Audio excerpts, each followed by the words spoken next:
Boa noite a todos. Boa noite. O Pai de Deus permaneça conosco, no nosso ambiente, nos nossos corações. O Ricardo e o Cláudio vão cantar a música do Padre Germano para preparar o nosso ambiente para a prece inicial.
Obrigado, Ricardo. Obrigado, Cláudio. Vamos fazer a leitura de uma mensagem do livro Agenda Cristã. Foi psicografado pelo nosso querido Chico, pelo espírito do André Luiz. E não por acaso, o nosso tema é o Cristo Consolador e a página que veio é com Jesus. A renúncia será um privilégio para você. O sofrimento glorificará sua vida. A prova dilatará os poderes. O trabalho constituirá título de confiança no caminho. O sacrifício sublimará os seus impulsos. A enfermidade do corpo será o remédio salutar para a sua alma. A calúnia honrará a tarefa. A perseguição será motivo para que você abençoe a muitos. A angústia purificará as esperanças. O mal convocará seu espírito à prática do bem. O ódio desafiar-lhe-á o coração aos testemunhos do amor. A terra, com seus contrastes e renovações incessantes, representará a bendita escola de aprimoramento individual, em cujas lições purificadoras deixará você o egoísmo para sempre esmagado. Bom, a nossa mensagem traz os ensinamentos que a vida nos oferece, muitas vezes pelo sofrimento. E ele fala aqui da enfermidade, né, que é uma das coisas que mais nos incomoda, né, será salutar para o remédio da alma. Então, nós sabemos que estamos aqui num planeta de provas e expiações. Nós temos a consciência de que ainda precisamos melhorar muito, evoluir muito, no sentido do amor mais amplo, né? Fora da caridade não há salvação. Então, a caridade abrange todas as espécies de amor, a compreensão. Então, Deus nos oferece muitas vezes o remédio amargo, porque às vezes o remédio é amargo, mas é Ele que cura. Então, às vezes, a dor, que é um remédio amargo, bate nas nossas vidas, na nossa caminhada. O mais importante é que tenhamos a fé, a confiança na misericórdia de Deus e a certeza de que não estaremos caminhando sozinhos. Existe uma legião de benfeitores de Deus que estão do nosso lado, nos suportando, nos dando suporte, nos dando amparo naqueles momentos mais difíceis. Então, meus irmãos, que a gente possa levar esse cadinho dessa mensagem no nosso coração, para que a gente compreenda melhor tudo aquilo de dificuldade que acontece conosco. Vamos elevar agora o pensamento a Deus. Em primeiro lugar, vamos agradecer a Deus, nosso Pai, pela oportunidade desse dia. Começamos o dia, enfrentamos nossas dificuldades e chegamos até aqui. Muitos irmãos ficaram pelo caminho. Muitos voltaram para a pátria espiritual, mesmo você está desejando isso. E nós estamos aqui, na casa de Deus. O Pai nos abriu essas portas para nos receber encarnados e desencarnados. Obrigado, Senhor. Obrigado, Jesus, o médico dos médicos e o mestre dos mestres. Obrigado, Padre Germano, pela dedicação incansável a todos nós, encarnados e desencarnados, e a todas as atividades da casa de Deus. Obrigado à espiritualidade amiga por estar conosco, cuidando de cada um de nós, cuidando dos trabalhos da nossa casa, para que ela possa ser o hospital das almas, o pronto-socorro espiritual e a escola que nós ainda precisamos muito aprender. Pedir a espiritualidade amiga, que nesse momento de estudo possa envolver, possa inspirar, possa intuir o nosso querido irmão Fabrício Belotti, que fará uso da palavra, para que ele traga a cada um de nós a consolação que Jesus nos oferece. E assim, Pai, agradecidos pela oportunidade de estarmos reunidos na Tua casa, pedimos a permissão para dar por iniciada a reunião dessa noite. Graças a Deus, em nome de Deus nosso Pai, está iniciada a reunião, e o nosso irmão, a nossa gratidão, nosso agradecimento por estar conosco, e espero que seja a primeira de muitas que a gente vai incorporar você como sendo da nossa casa. Ainda que você tenha seus compromissos nas outras casas. Obrigado. Até uns 10 para 9, 5 para 9, se precisar. Da noite. De preferência.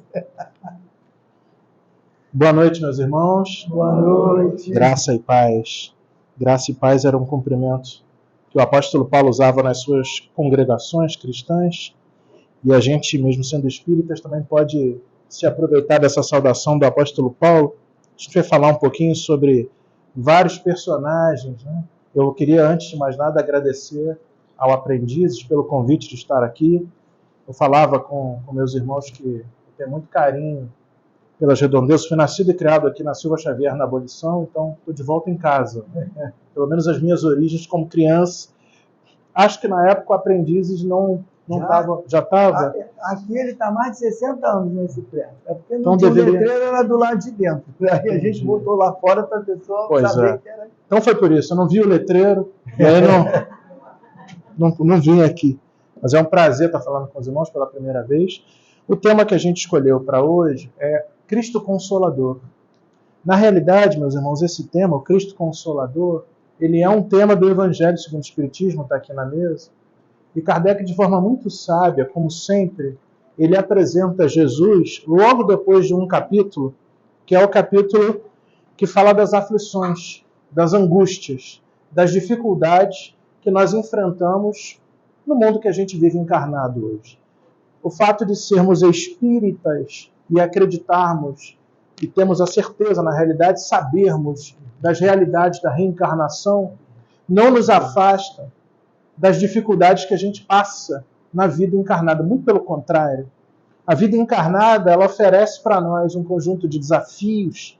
Lá na casa a gente costuma falar das dificuldades como desafios, que é isso mesmo. A partir do momento em que a gente escolhe vir aqui, ou é colocado aqui, para que a gente consiga aprender, para que a gente consiga se desenvolver espiritualmente falando. Essa é a nossa crença. Mas enquanto a gente está nos desafios, enquanto a gente está vivendo a nossa vida e a gente se depara com uma notícia ruim, com o diagnóstico de uma doença, com a traição de um marido, de uma esposa, com o abandono de um filho.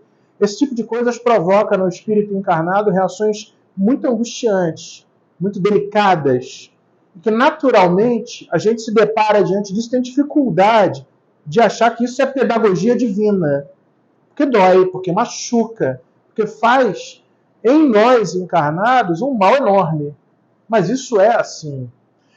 No Evangelho segundo o Espiritismo, quando está lá, bem-aventurados os aflitos, Kardec trabalha a ideia que a gente já conhece, de que esse tipo de angústia, de dor, de questões e de sofrimentos tem duas causas básicas.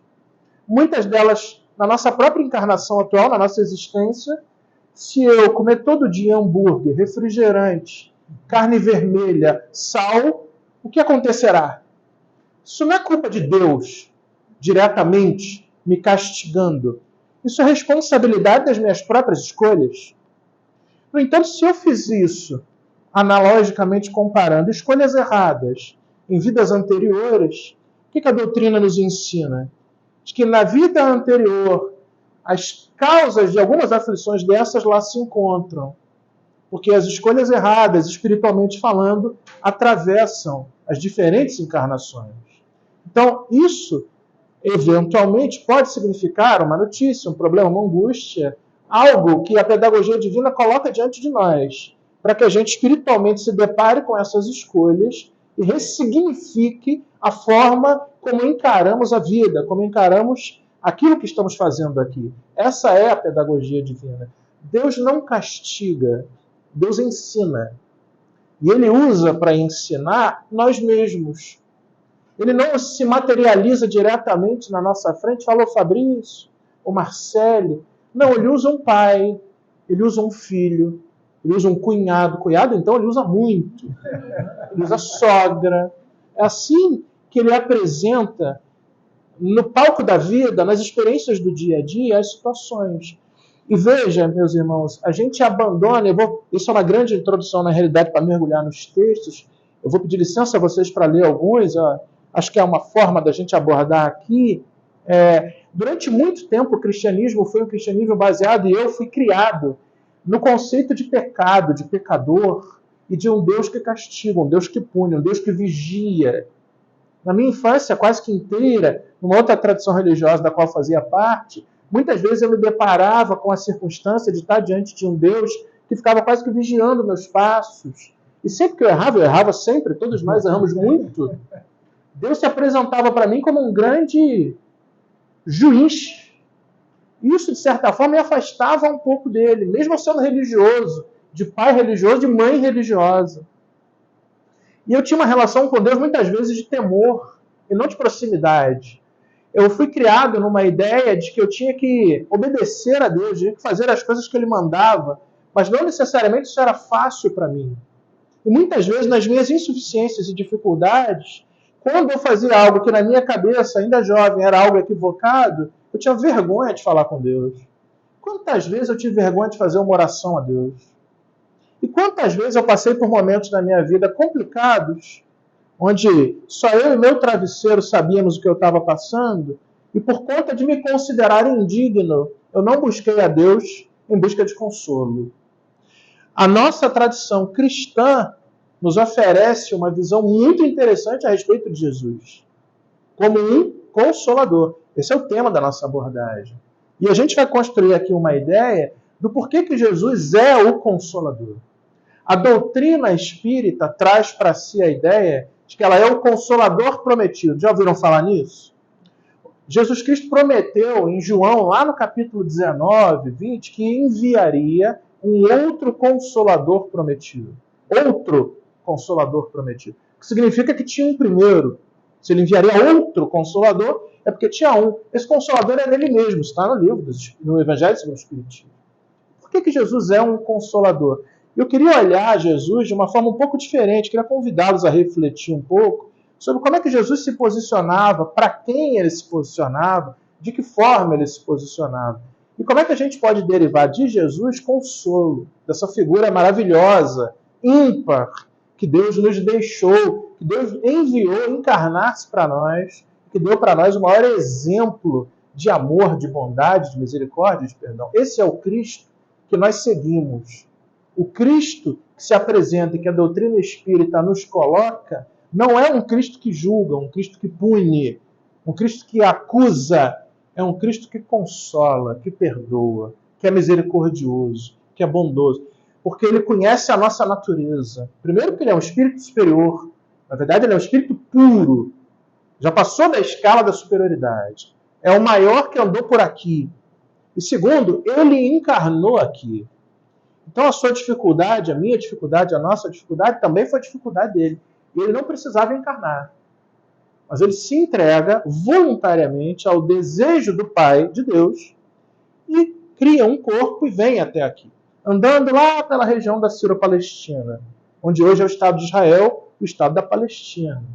E ele se encontra num grupo étnico, religioso, tradicional, que é o grupo dos judeus, que vem de uma tradição bastante antiga e bastante rica. E o que ele encontra ali? É importante a gente observar um pouquinho dessa história.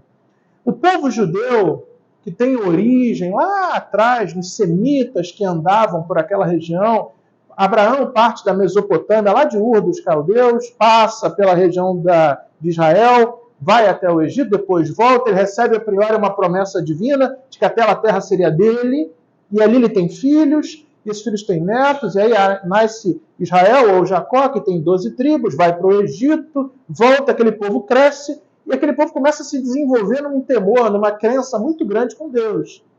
E ele passa por toda uma trajetória longa, belíssima, narrada na Bíblia Sagrada, no que a gente chama de primeiro, o Antigo Testamento. Jesus nasce nesse povo. Ele escolhe nascer nesse povo. É interessante que Emmanuel, o Espírito Emmanuel, no livro O Consolador, ele fala que a trajetória do povo judeu nada mais é do que a trajetória do ser humano encarnado. E o povo judeu sofreu um bocado, hein?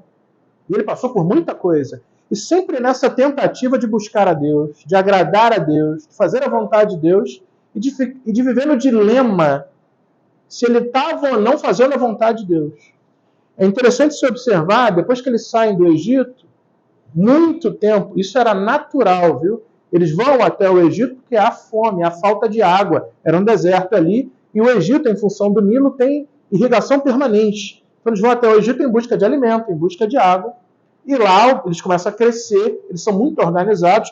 O povo judeu é muito organizado, etnicamente religioso, desde a natureza, desde a infância. É um dos poucos povos do mundo que naturalmente, por etnia, tem religiosidade. Veja, nós, brasileiros, podemos escolher ser espírita, ser católico, ser protestante. O judeu não. O judeu é religioso, desde o nascimento. O menininho judeu de 12 anos, lá no bar mitzvah dele, ele vai até o templo, ali até o templo, e participava de uma cerimônia onde ele era dedicado à vida adulta com Deus. Isso é o judaísmo. Aliás, Jesus fez isso. Está narrado nos evangelhos. Ele é levado até o templo e lá, inclusive, ele tem um diálogo curioso com os doutores do templo, se mostrando num nível de conhecimento da tradição religiosa judaica incompreensível para aqueles homens da lei. Porque como é que pode um menino de 12 anos conversar de igual para igual com os sacerdotes do templo, que devia ter lá seus 40, 45 anos? Mas Jesus cumpria ali nada mais, nada menos do que um requisito da tradição judaica. Aliás, Jesus vinha de uma família que tinha origem sacerdotal. A sua mãe, Maria, tinha como prima Isabel, que era esposa de um sacerdote do templo, que era Zacarias. Zacarias e a Isabel foram pais de João, que veio a se tornar João Batista, que renuncia o sacerdócio para iniciar um serviço outro de precursor da vinda do Cristo.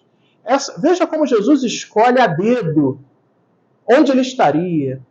Isso já é um cuidado do Cristo. E a gente vai trabalhar, isso é um cuidado de quem está preocupado conosco.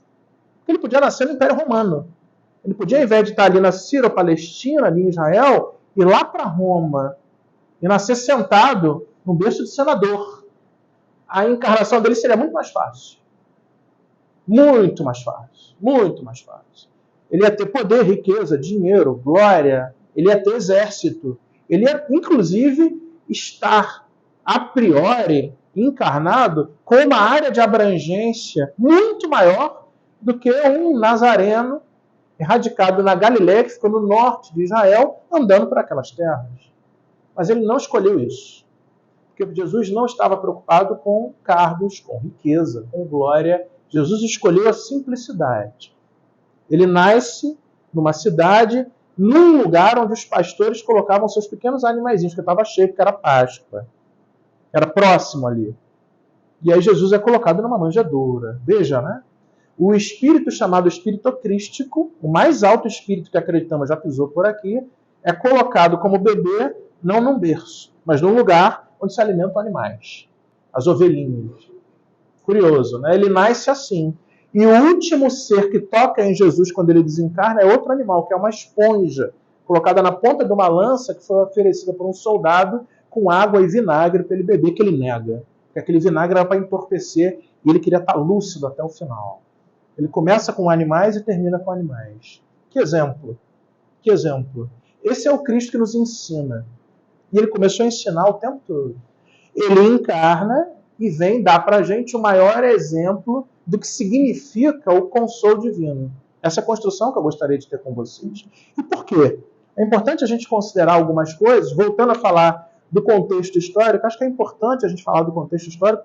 Marcelo uma vez me falou que isso era uma coisa importante que a gente poderia falar. Lá no Seja na Minha Casa, eu tento falar muito disso. Porque acho que é importante a gente conhecer o que há por trás dessas histórias, para a gente entender o que Jesus estava fazendo efetivamente.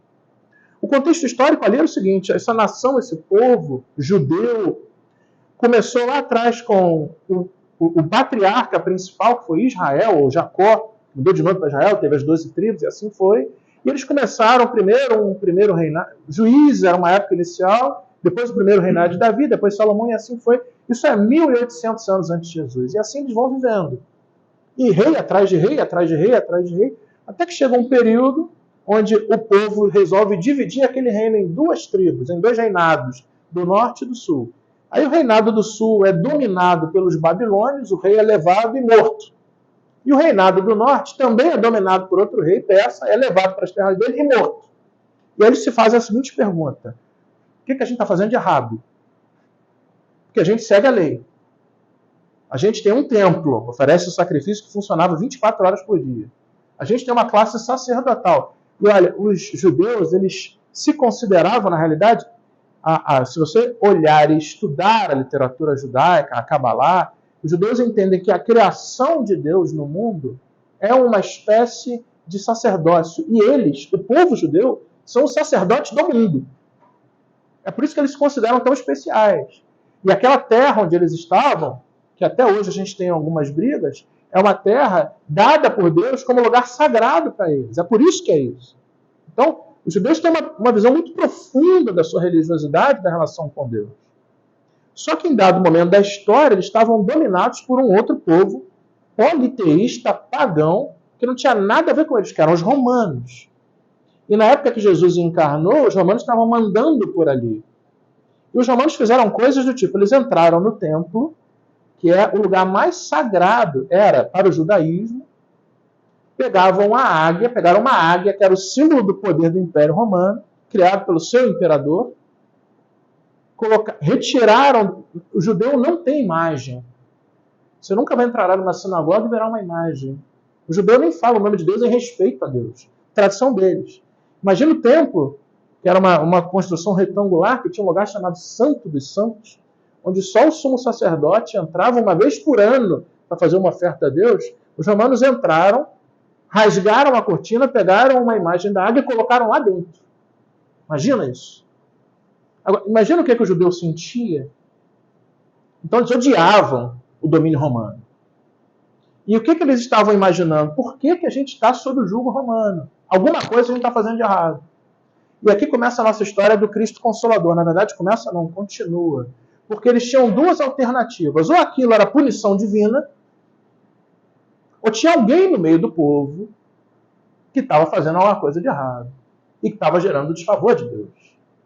E aí você começa a ver uma divisão do judaísmo na época de Jesus entre classes. Tinha uma classe chamada saduceus, que era quem ficava no templo. Geralmente o pessoal com muito, muito, muito dinheiro, que moravam na Judéia, moravam em Jerusalém. Os sacerdotes do templo comandavam um negócio de venda de animais que eram usados para sacrifício no templo. É por isso que Jesus entrou no templo e expulsou aqueles vendedores. Não fareis da casa de meu pai casa de comércio. Lembra disso? Eram sacerdotes que vendiam lá. E o judeu que vinha do norte, vinha de outras terras, ele tinha que vir 3 vezes no ano ao templo e ele tinha que fazer um sacrifício. Só que ele ia trazer uma pomba lá do Egito, lá da Mesopotâmia, lá da Grécia. Ele vinha, chegava próximo ao templo, no pátio do templo, ele comprava a pomba e fazia o sacrifício. Era como se você, ao entrar nessa casa espírita, comprasse ali alguma coisa para fazer uma oferta. Não é nossa tradição isso. Mas quem vendia era o sacerdote. E somente o sacerdote podia vender. Era um monopólio. Jesus rechaça isso. Mas essa classe sacerdotal era uma classe que o tempo todo olhava para Jesus com restrição, porque Jesus era contra a venda. Aí tinha uma outra classe dos fariseus. Quem eram os fariseus? Os fariseus eram os mais ciosos cumpridores da lei. Por exemplo, a lei judaica colocava que a pessoa tinha que fazer jejum 1 vez por ano. Os fariseus faziam jejum 3 vezes por semana. Sabe aquela parábola de Jesus que tem um homem que entra no templo, bate no peito e fala: eu sou justo ou justificado perante Deus, jejuo e faz uma oração, e aí ele sai e vem outro de cabeça baixa e fala: oh meu Deus, me desculpa, eu não sou nem digno. Aquele homem daquela parábola era um fariseu. Ou seja, os fariseus eram os que cumpriam todos os 613 requisitos da lei mosaica. E eles consideravam todos os outros menores. Eles tinham mais favor de Deus, na visão deles, do que os demais do povo. Agora, imagina um galileu que estava lá em cima, na Galileia, onde Jesus nasceu, onde Jesus foi criado, perdão. Jesus era da Galileia, ele ficava lá no mar da Galileia. Cafarnaum, Betsaida, Corazim, aquelas cidadezinhas ali. Sua família, José, tinha uma carpintaria ali, na verdade uma pequena oficina, não era só de madeira, era de madeira e metal, mas ele ficava lá. E aí Pedro era de Cafarnaum, com Tiago e André, que eram pescadores. E tinha aquele povo que vivia lá. Eram os nordestinos da época.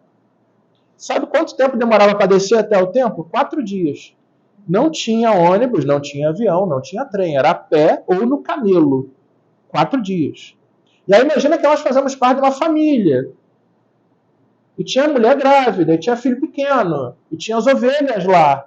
E olha, não tinha, de forma muito constante, polícia, viu? Se você descesse com toda a sua família, os homens que tomavam conta, era uma sociedade patriarcal, quem ia cuidar da... Você chegava lá de volta, a terra estava invadida. As ovelhas tinham sido roubadas.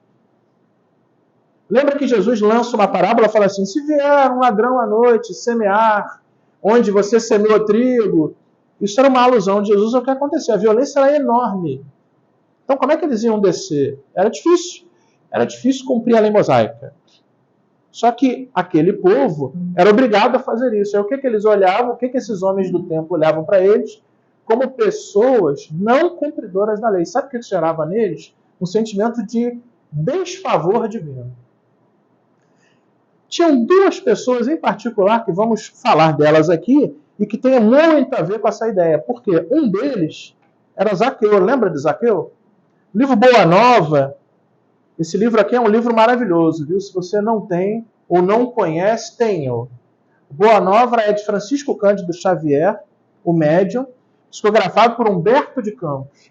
Humberto de Campos, eu costumo brincar, que ele me perdoe, que o nosso querido padre mentor dessa casa me perdoe, mas ele é um dos maiores fofoqueiros espirituais que eu já conheci em toda a minha carreira curta, eu tenho 45 anos. Porque Humberto de Campos pega textos que não são falados no Evangelho e coloca pra gente os bastidores. É uma fofoca espiritual, vamos combinar. O texto evangélico mostra Zaqueu. Zaqueu era um homem chamado, era um cobrador de impostos. Isso tinha um título chamado publicano. O que era o cobrador de impostos? Imagine que eu pego o nosso irmão, que é judeu, eu sou judeu também, só que Roma está tomando conta. O que Roma fazia? Olha, eu vou pegar toda a área da piedade e vou dizer que ele vai me dar os impostos dessa área. Mas quantas pessoas moram aí? 1000. Eu quero 1 denário de cada um por ano. Então você vai me dar 1000 denários. E você tem a responsabilidade de arrecadar e repassar para mim Roma. E ele podia arrecadar quanto ele quisesse. Então o que ele fazia? Arrecadava 2.000, 3.000, 5.000. Então imagina como é que as pessoas olhavam para ele, cobrador de impostos daquela época. Você gosta do auditor fiscal da Receita Federal de hoje? Imagina 2.000 anos atrás. E como é que ele fazia isso? Ele tinha duas coisas. Primeiro, a autoridade romana, mesmo sendo judeu. Lembra que o judeu não gostava do romano? Imagina como é que o judeu olhava para um judeu de sangue como cobrador de impostos. Era um extorsor. A maioria deles eram corruptos. Não é o caso do meu irmão aqui não, a maioria deles lá. E outra coisa, como é que ele fazia isso? Ele tinha exército romano. Ele tinha poder militar, poder de polícia. Então ele podia cobrar. Esse era um cobrador romano. Zaqueu era um publicano. Só que ele era lá de baixo, num lugar bacana, chamado Jericó, perto de Jerusalém, onde ficava o pessoal que tinha dinheiro. Os saduceus ficavam lá. Pra você ter uma ideia, Cleópatra, lá do Egito, tinha uma casa de veraneio em Jericó. Era lá que ele cobrava impostos. Imagina, né? O nível de Zaqueu. Só que Zaqueu, Boa Nova fala, Jesus estava andando lá por Jericó, e Zaqueu ouve falar de Jesus, tem um olhar para Jesus, uma sese, um encontro com Jesus, ele fica completamente apaixonado por Jesus. E sem falar com Jesus, só de ouvir falar de Jesus, ele começa a seguir Jesus. E aí um belo dia Jesus retorna para Jericó, vai lá, Zaqueu era baixinho, literalmente pequeno, de estatura, ele sobe numa árvore, aí Jesus está passando, Jesus passa, para, volta, olha para Zaqueu, desce daí, rapaz. Zaqueu fica super emocionado e fala, eu vou jantar na tua casa. Isso gerou uma encrenca danada com os apóstolos. Publicano, cobrador de impostos, odiado, miserável. E ele também, imagina o que pensavam de Zaqueu lá, os fariseus, os saduceus. Essa era a cena. Jesus vai na casa de Zaqueu, por que está no Boa Nova? Né? O Boa Nova descreve isso, eu não vou ler porque não vai dar tempo. Mas tem uma fala que não está no Evangelho bíblico, mas está no Boa Nova, portanto é uma literatura nossa mediúnica, onde Zaqueu fala assim, para Jesus, Senhor, é verdade que tenha sido observado como homem de vida reprovável. Olha como é que ele se viu. E eu me identifico muito com isso, porque muitas vezes eu tive nessa situação aqui. Eu não sou auditor fiscal da Receita Federal, mas muitas vezes eu me vi muito reprovado por Deus. Falei isso aqui. Mas desde muitos anos venho procurando empregar o dinheiro de modo que represente benefícios para todos os que me rodeiam na vida. Ele não era obrigado a fazer isso. Compreendendo que aqui em Jericó havia muitos pais de família sem trabalho, olha Zaqueu, 2.000 anos atrás, hein? Organizei múltiplos serviços de criação de animais e de cultivo permanente da terra. Sabe o que era isso? Cooperativa. Ele via gente desempregada, obra social. Ele via gente desempregada, ele não se sentia confortável de dar dinheiro, porque primeiro que aqueles dão não ia receber. A caridade quando não é recebida. E segundo, ele ia ser ainda mais odiado por todo mundo. Então o que ele fazia? Ele montava uma comunidade, uma cooperativa, ou de trabalho de terra, como está aqui, ou de cultivo, pegava, comprava umas ovelhas, comprava umas sementes, fala, meus amigos, vem cá, cultiva isso aqui para mim e me dá. E aí ele pegava 1/3 daquilo que era produzido. E aquelas pessoas tinham subsistência. Veja que alma, que coração. Isso era Zaqueu. Mas como é que ele se sentia? A pessoa do desfavor de Deus, como todo judeu, como todos nós uma vez já nos sentimos. E aí o que os apóstolos, quando Jesus Cristo desce e vai para a casa de Zaqueu, falam? Senhor, Zaqueu não, pelo amor de Deus. Tudo bem que a gente anda por ali, anda por cá, você perdoou a mulher adúltera, você falou com a samaritana, mas publicano, mestre, é demais. Aí não, aí exagerou. Não faça isso. Zaqueu fala isso para Jesus e ele continua, olha, até de Jerusalém muitas famílias já vieram buscar em meus trabalhos um indispensável recurso à vida. Jerusalém distava de Jericó mais ou menos meio dia de viagem a pé. Era longe, para quem não tinha recurso. E era perigoso, porque Jerusalém e Jericó eram cidades ricas. Então os assaltantes queriam ficar por ali. Imagina quem já não tinha muito. Jesus fala assim, abençoado seja o teu esforço, Zaqueu. E aí ele fala, os servos da minha casa nunca me encontraram sem a sincera disposição de servi-los.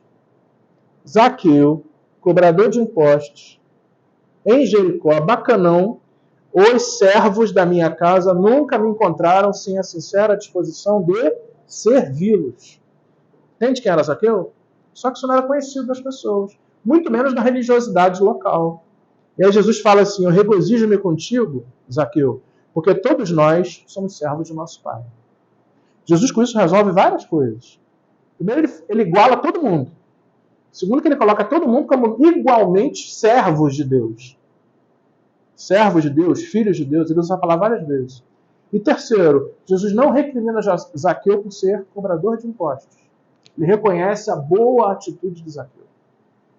E aí o diálogo segue, e ele fala assim: o publicano que tantas vezes foi injustamente acusado, experimentou grande satisfação. O diálogo termina, a palavra Yeshua, que é o nome em aramaico de Jesus, ou Yeshua, na verdade significa Salvador. E aí Jesus termina essa fala falando assim: ô Zaqueu, hoje o Salvador entrou na tua casa, hoje a salvação entrou na sua casa. Ele faz um trocadilho, Jesus era muito engraçado, ele era brincalhão. Ele faz um trocadilho dele mesmo sendo Salvador, com o próprio nome dele, com a entrada dele na casa de Zaqueu.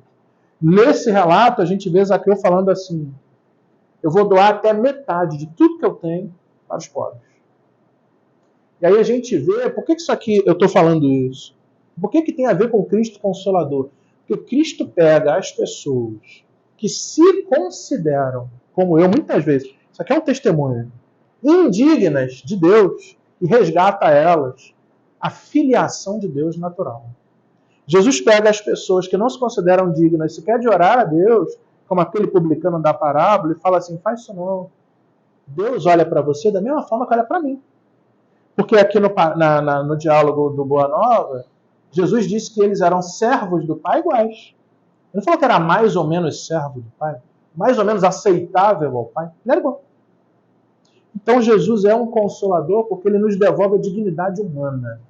Ele nos devolve como filhos de Deus, que nunca deixamos de ser. E eu gostaria de ler outro texto. A gente tem ainda alguns minutos, uns 10 minutos, tá mesmo?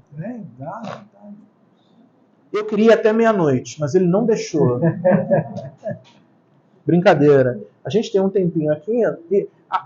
O que eu estou querendo construir? É como num povo judeu que passava... Olha, o povo judeu não tinha o livro dos Espíritos, hein?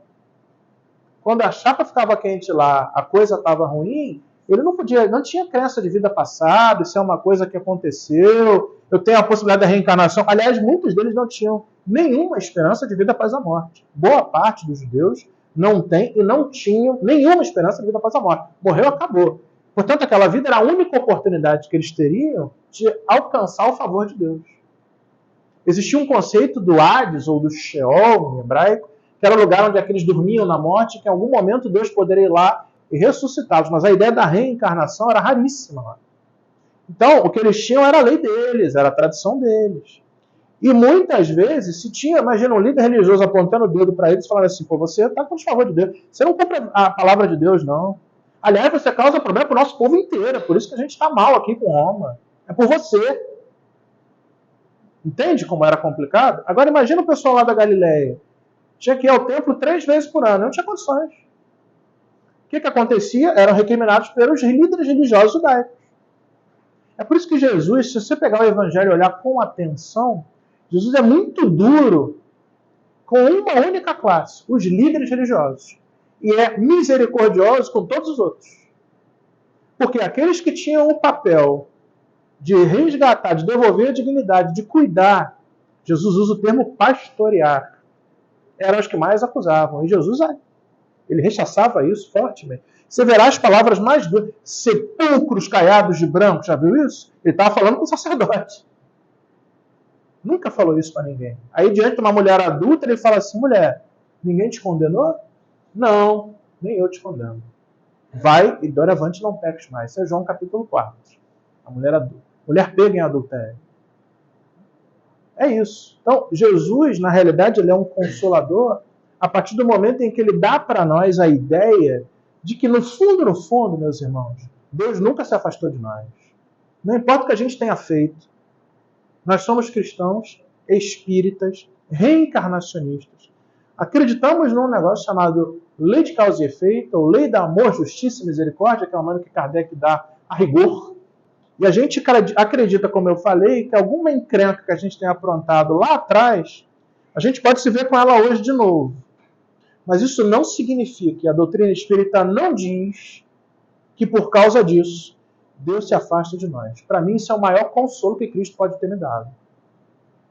Por quê? Não importa o que você tenha feito, não importa o que você tenha falado, não importa o que você tenha dito, não importa o que você tenha vivido, e não importa a dor, o sofrimento e a angústia, isto não é abandono de Deus sobre você.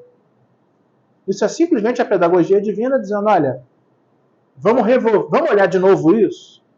Então, se eu matei esse meu irmão aqui, e olha, a lei não é de causa, não é lei de talião, não, hein? É lei de causa e efeito. Se eu matei esse irmão aqui, o que eu tenho que fazer? Tem que ser morto por ele? Não. Tem que devolver a vida para ele. Então, eventualmente, se eu matei ele numa encarnação anterior, nessa encarnação, quem sabe eu não vou devolver a vida para ele sendo pai dele. Isso é o espiritismo. Quem diz que eu tenho que ser morto, isso é lei de talião. Isso não é doutrina espírita, não. É evidente que em algum momento eu vou me deparar com a morte. E eu vou ter que me deparar com a morte, porque eu vou ter que olhar para a morte e entender espiritualmente que aquilo que eu causei não é de Deus, não é da lei divina, não é da lei natural. Isso é outra coisa.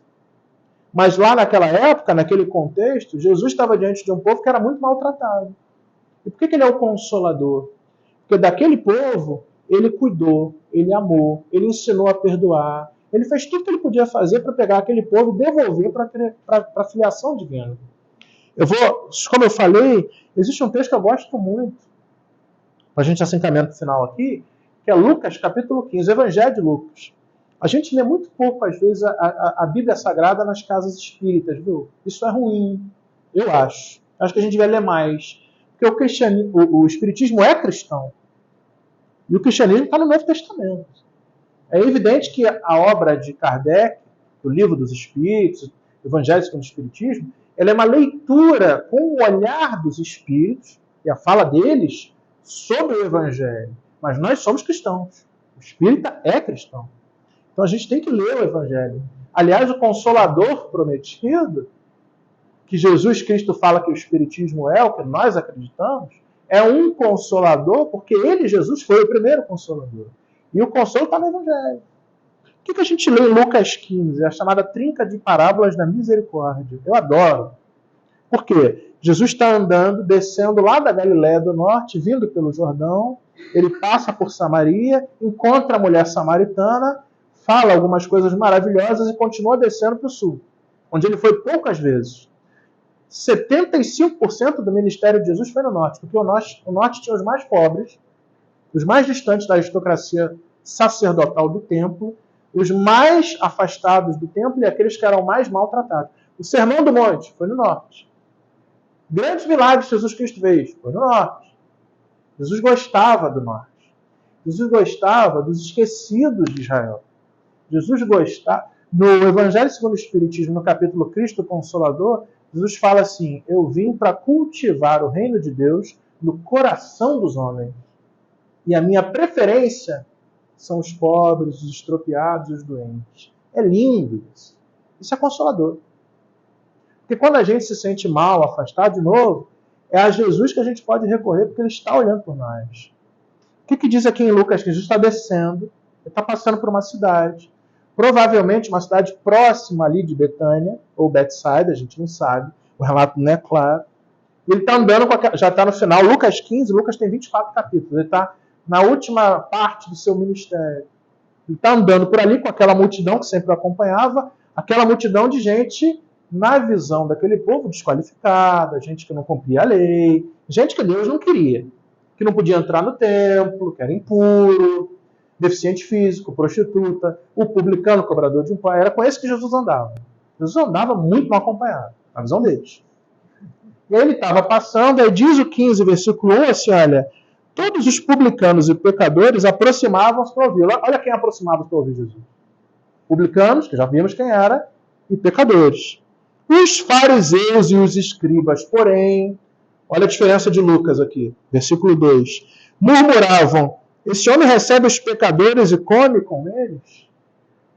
O ato de sentar à mesa para o judeu e comer é um ato de profunda intimidade. Então, quando Jesus se senta para comer com alguém, pecador, publicano, prostituta, ele está dizendo assim, eles são meus amigos. Imagina, o fariseu olhava e falou, você segue Jesus? Esse aí, que está com elas e com eles? Esse é teu mestre? Esse para você é o Messias? É isso que é a cena.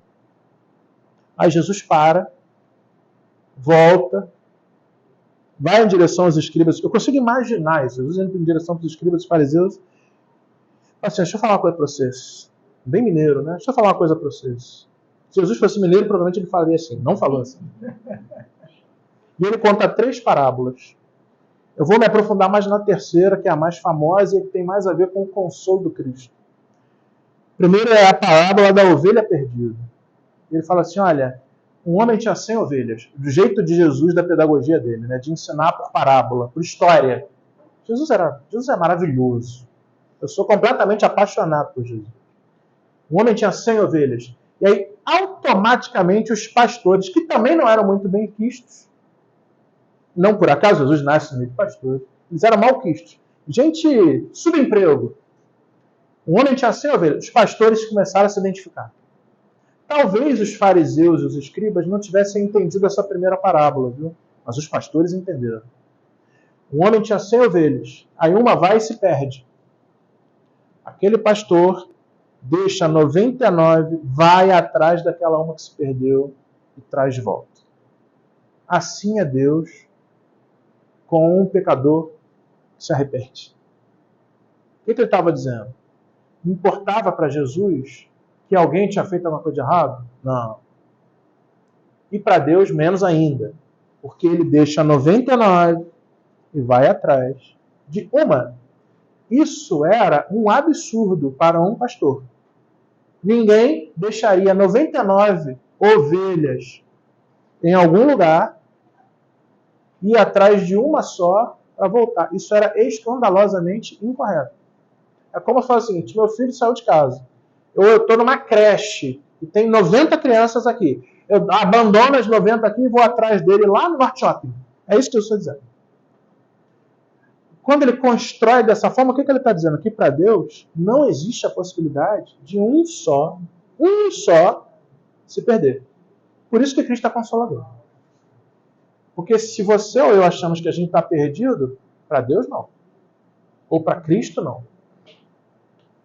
Depois ele chega e conta uma segunda parábola. Uma mulher tinha 10 moedas. Ele começa em 100. Isso tudo é simbólico. Né? Não existe nada nos evangelhos que não seja absolutamente simbólico. Ele começa com 100 e vai para 10. Uma mulher tinha 10 moedas. Parábola das dracmas perdidas. As mulheres, quando se casavam, hoje a gente usa na nossa tradição aqui uma aliança, né? Mulheres e homens. Né? Naquela época era um dote. A mulher era propriedade do pai e depois ela virava propriedade do marido. Tradição deles. Né? O dote era um conjunto de umas moedinhas e geralmente a mulher pegava essas moedas, furava as moedas, colocava um fio e fazia um colar. E ela se casava com aquele colar, como nós casamos com a aliança. Aquilo era um símbolo de entrega para o seu marido. Agora imagina você chegar no casamento com um colar faltando uma moeda que te foi dada como dote pelo seu marido. Isso era um símbolo de desrespeito, de desonra. A mulher podia ser repudiada.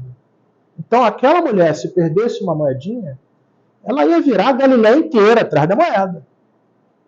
Aquilo representava muito mais do que uma moeda. O que Jesus está dizendo? Assim como a mulher vai atrás, corre atrás da moeda, assim é um pecador para Deus e para mim. Deus vai atrás daquela moedinha, porque aquilo tem valor. E aí ele termina, gente, com a maravilhosa e, para mim, uma das mais interessantes, que ele vira para os pais, os homens, que era uma sociedade patriarcal, e fala assim, o homem tinha 2 filhos, terceira parábola. O mais jovem disse ao pai, eu estou lendo Lucas capítulo 15, versículo 11, dá-me a minha parte da herança que me cabe, e o pai dividiu a herança, deu para aquele menino, e ele foi para o estrangeiro. Lembra disso? Parábola do filho pródigo. Detalhes do contexto. Aquele filho, como o pai era vivo, não podia pedir para o pai a herança. Isso significava assim, pai, você para mim vale mais morto do que vivo. Por isso eu estou pedindo seu dinheiro. Isso não era da lei. E curiosamente, nessa parábola, o pai partiu os bens e deu para aquele filho. Que pai bondoso. Os pais ficaram chocados. Os homens todos ficaram chocados. E aí os sacerdotes e os escribas devem ter entendido. Porque aquele filho vai, não é isso? O relato descreve, na pena de Lucas, que é belíssimo, gastou tudo, Lucas 15:14. Sobreveio uma grande fome e ele passou fome. Quando você se afasta do Pai, na maioria das vezes, é isso que acontece. Você come mal, você dorme mal, dá problema. O Pai está castigando? Não. O que o Pai está? Ele continua lá na casa dele oferecendo para você abrigo, atenção e proteção. Quem se afasta do Pai? É o Filho. Olha a construção de Jesus. E aí ele foi, literalmente passou todas as necessidades, e até que um dia ele cai em si. Essa parábola é belíssima, a gente precisaria de mais tempo para falar dela. Ele cai em si. Ele pensa assim, aqui eu sou tratado muito pior do que o servo da casa de meu pai. Lembra do servo lá do Boa Nova? Então vou voltar. E aí ele volta. E aí ele tinha uma complexa decisão. Ele podia voltar e o pai não o escolher, não o receber. Não, você não quis ir embora? Aliás, quem de nós, né? O filho abandonou, foi embora, foi com as... Sabe-se lá o que esse menino fez naquele estrangeiro? Ele voltou. Chegando na casa do pai, o texto aqui tem uma maravilhosa. Ele estava ainda longe, Lucas 15, capítulo 20. Quando seu pai o viu, encheu-se de compaixão, correu e lançou-se ao pescoço do seu filho, cobrindo de beijos. Isso foi ainda mais escandaloso. Primeiro que judeu ancião não corre. Judeu ancião usa uma túnica, e essa túnica serve para esconder a canela, literalmente. Mostrar a canela para um judeu idoso era um ato de desonra. O judeu nunca sai correndo. É como se meu irmão agora levantasse correndo por aqui. Que é isso? Jesus fala que o pai viu ele longe, saiu correndo, se lançou nos braços dele, no pescoço dele, encheu ele de beijo. Pai bondoso, né? O que Jesus está dizendo? O que fez o Filho? O Filho fez tudo que a gente acredita que se a gente fizer na encarnação, Deus vai nos abandonar. O Filho fez tudo que a gente acredita que se a gente fizer nessa encarnação, Jesus não vai nos ouvir. O Filho fez tudo que a gente acredita que se a gente fizer nessa encarnação, os obsessores vão ficar do nosso lado, cultivando uma relação precípua de amor conosco, e a gente vai ficar entregue a eles. Não é isso que o texto de Lucas diz. O texto de Lucas diz que o pai, quando viu o filho voltando, o filho tem que voltar. E o movimento de volta é dele. É nosso. Né? Tem que voltar. Quando ele voltou, o que o pai fez? Ele se movimentou na direção do filho, pegou, trouxe o filho, encheu de beijos.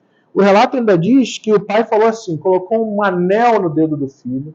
Isso é símbolo de realeza. O pai estava devolvendo ao filho a dignidade do filho. Ele estava devolvendo ao filho a família. E o relato ainda segue, diz que ele colocou sandálias nos seus filhos. Sabe por quê? Porque quem usava sandália era membro da família. Quem trabalhava descalço eram os servos dos escravos. Então o pai restituiu a filiação daquele menino, restituiu aquele menino uma família, ainda matou um novilho cevado e ofereceu para todo mundo. Sabe o que Jesus está dizendo? Na minha leitura e na leitura de Kardec, na leitura dos nossos, aqueles que me ajudaram a preparar essa fala, que não importa o que aconteça, Jesus nunca nos abandonará. Nunca. Grave isso. Nunca. E quando a gente pensa que a gente está passando por um problema, que é abandono de Deus, por alguma coisa que a gente pode ter feito ou pensado, ou a gente está pagando alguma coisa, a gente pode estar acontecendo o que quiser, meus irmãos, mas Jesus nunca, nunca, nunca nos abandonará. Sabe por quê? Porque o pai dele disse para ele que nenhuma ovelha se perderia. E ele cuida de todas as ovelhas. Todas as ovelhas. Isso significa que cada um de nós, independente do momento da nossa vida, independente do resultado do exame que você pegou, do que acontece com seu filho, com seu marido, da dificuldade financeira que você está vivendo, e não sou eu que estou falando, é Lucas, está sob o olhar de Jesus. Isso não significa que ele vai aliviar todos os nossos problemas. Só significa que ele vai nos consolar. Nos consolar, sabe o que é? É tirar do desespero. E aí a doutrina do Espírito é ótima. Porque tudo acaba aqui. Quando você desencarnar, você vai deixar corpo, vai deixar conta corrente, se você tiver, ou dívida, se você tiver, vai deixar marido, aquele cunhado, aquela sogra, tudo vai ficar aqui. Você segue, vai olhar para isso que aconteceu e vai prestar contas e vai se debruçar sobre isso, mas refletir sobre tudo isso. E depois você volta.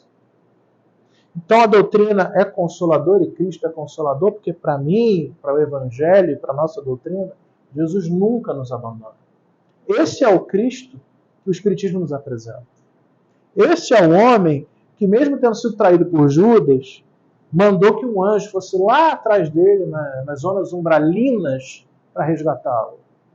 Esse é o Espírito que assina como Espírito de verdade na nossa obra espírita.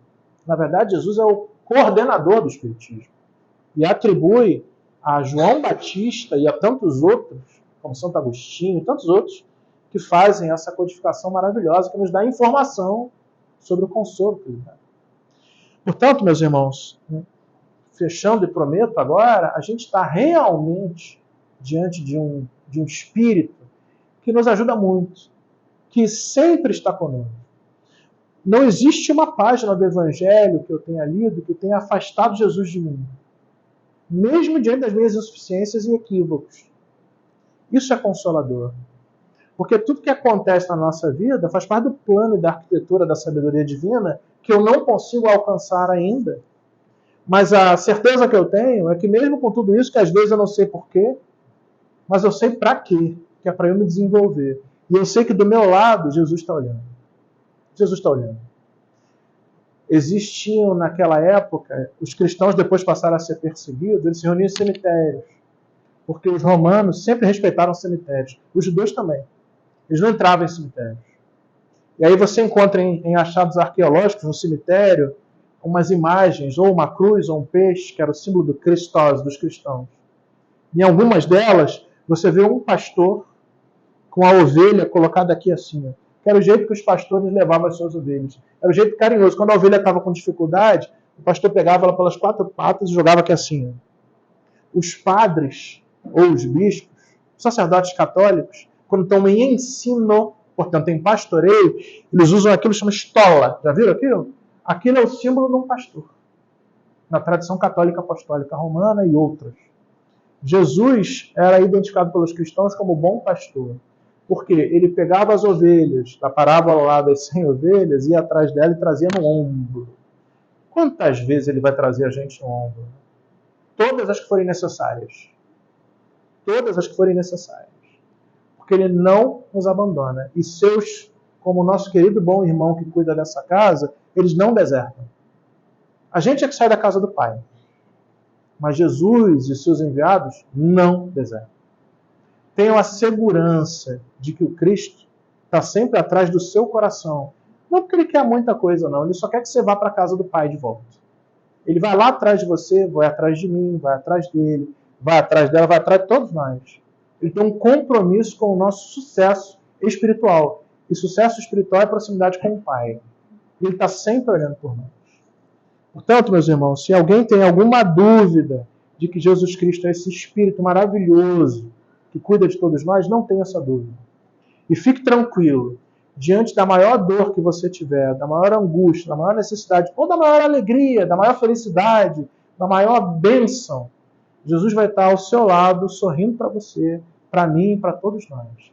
E o seu ombro vai estar sempre disponível para a gente usá-lo para se aproximar de novo para a casa do Pai. Muito obrigado pela generosa capacidade de me convidar, o que é um desafio, e pela paciência de vocês em ouvirem a nossa voz. Fiquem em paz. Nós é que agradecemos, meu irmão, por essa reflexão tão profunda, né? Então, para os nossos irmãos que vão assistir, que Deus abençoe, que mantenhamos a nossa confiança e a nossa certeza no amor e na misericórdia do Pai.